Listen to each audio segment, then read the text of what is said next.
Do you guys think that catfishing is happening more since the pandemic hit?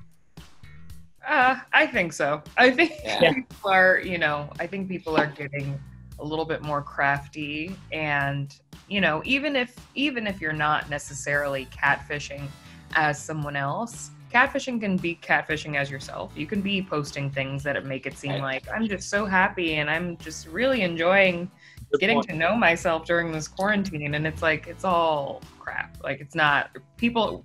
Most of us are miserable. Most of us are. So Yeah, like it's okay to just admit that. no one's having fun right now. Yeah, no. So I think that that is also on the rise. There's a lot of people who are just trying to make the best out of a situation, but also there are people who are tricking people into thinking that they're living their best quarantine lives when it's just not. It can't be. Yeah, that's a really good point. I read something recently that said that 2020 is a good year for online dating because you can allow yourself to get to know someone more and have more conversation because you can't maybe jump right into bed with people. Right. All that. What do you think? Well, that's why weirdly, I think everyone going through quarantine this year has answered to some extent the question of, well, how do people still get catfished? And I think we've all now experienced what it feels like to make digital connections and to get to know people better virtually before we meet them physically. Right. And I think it's proven that a digital connection can be very significant and meaningful and even erotic. And so I think that's been a really helpful reference point now for everyone who always sort of scoffed at the idea, oh, I could never, or how do people get catfished? Because we're all just as vulnerable as anyone else now.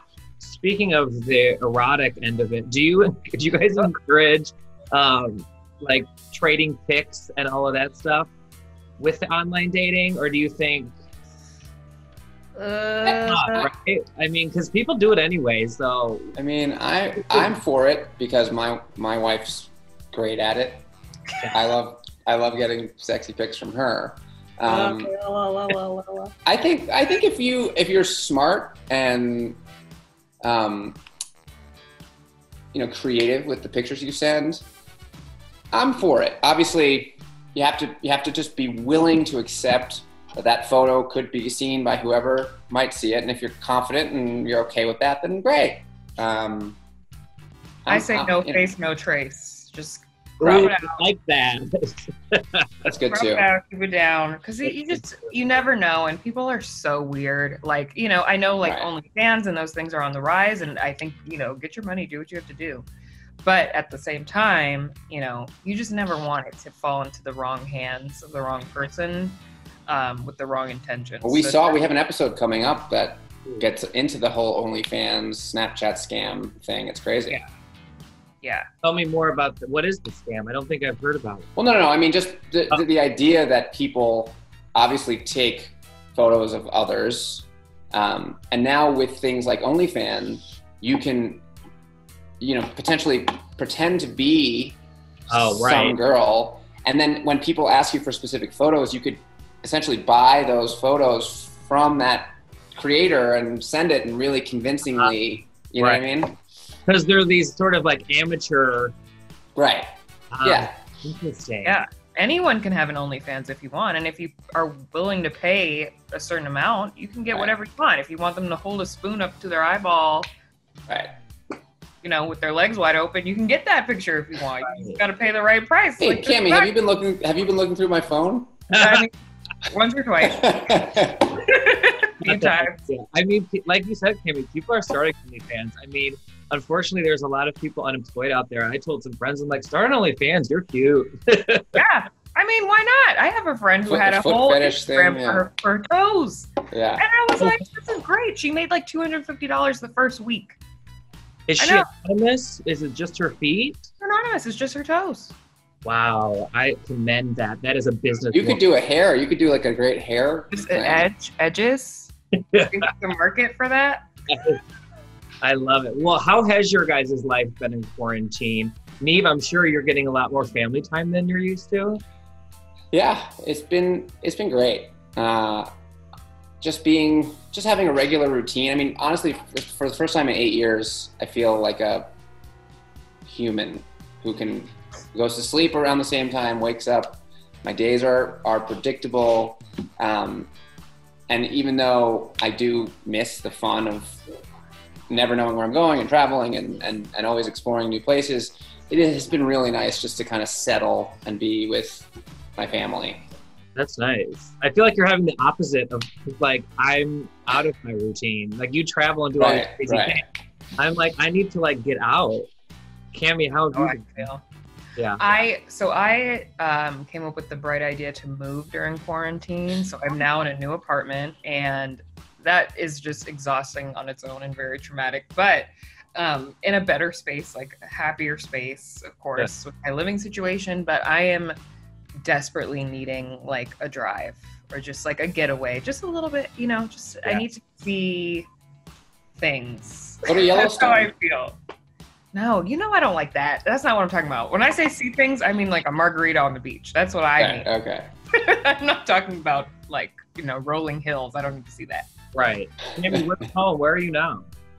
I'm still in LA, but I just moved to a bigger apartment, more space, more natural light, like balcony. So I'm happy. I'm good. Yeah, this is like my midway point to buying a actual home. Oh, awesome. I love that. Good for you. Since you guys are both relationship experts on Catfish, how is relationships going in quarantine for both of you? I mean, we're both in, well, for me, it's been great. Every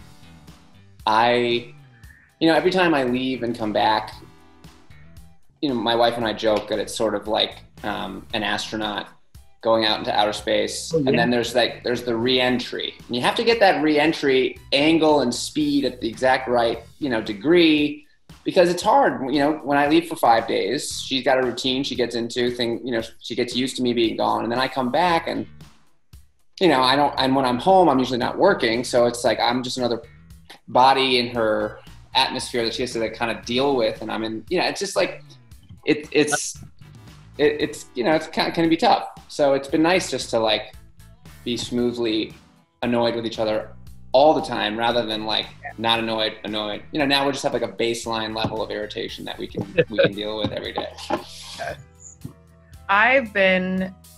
My boyfriend and I are still going strong. I think actually now we're stronger than ever because we have gotten into so many arguments this quarantine and like broke up and then got back together. Broke up meaning like a week. Wow, I didn't know I wasn't talking to him. So, you know, that happens. I think that there's so many people on social media especially that are like catfishing. They're trying to make it seem like I've really been getting to know and love my husband or my boyfriend or my girlfriend or whatever more than ever. I'm like, there's no way. We are trapped. Right. I think quarantine is a make or break. I know a lot of couples, long-term couples that have not made it through quarantine. Really? And then I know a lot of people who like started dating right before or even during that just like decided, you know what, let's just do this together. And now they're like serious after only a few months. Yeah. 1000%. I mean, my boyfriend and I are we've been together for almost 4 years and we've been having more conversations about like the future, about rings, about weddings, about home buying. And like, it's finally like the distractions are gone and we can just have real life conversations, which is nice. But then, you know, if you're quarantined with someone and there's like pent up aggression and stuff that you have never discussed, it, like Neve said, it's make or break. You either talk about all of it or you just kind of go your separate ways.